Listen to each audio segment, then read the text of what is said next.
Hello. তো সকাল সকাল দাদা যাচ্ছিল বাজারে, আর আমি ওকে জেদ করছিলাম যে আমাকেও নিয়ে চল। আর এখানে যে গরম পড়েছে, পাবলিক তো বেরোতেই চায় না, তো আমি তো ঘুরতে ভালোবাসি, গরম ঠান্ডা বুঝি না। তারপর ঘরে এসে রেডি হয়ে যাই ঘুরতে যাওয়ার জন্য, আর যেটা হওয়ার ছিল না সেটাই হলো। ফাইনালি বৃষ্টি কমে গেল গাইস। আমি এসেছি জয়পুর, আর দেখো রাস্তাটা কি সুন্দর লাগছে দেখতে। কিন্তু আমার ভাগ্যটা তো উল্টা চশমার জেঠালালের মতো, এসে এখানেও বৃষ্টি।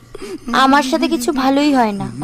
তারপর যেই একটু বৃষ্টি কমলো, সেই তাড়াতাড়ি করে মন্দিরের ভেতরে চলে এলাম। ওখানে একটা মিউজিয়ামের মতন ছিল, ওখানে ভিডিও করা এলাও ছিল না, তাও আমি চুপচুপ করে করেছি। বাইরে থেকে দেখো মন্দিরটা কি সুন্দর লাগছে। তারপর ওখান থেকে খাওয়া দাওয়া করে বাড়িতে চলে আসি। বাই।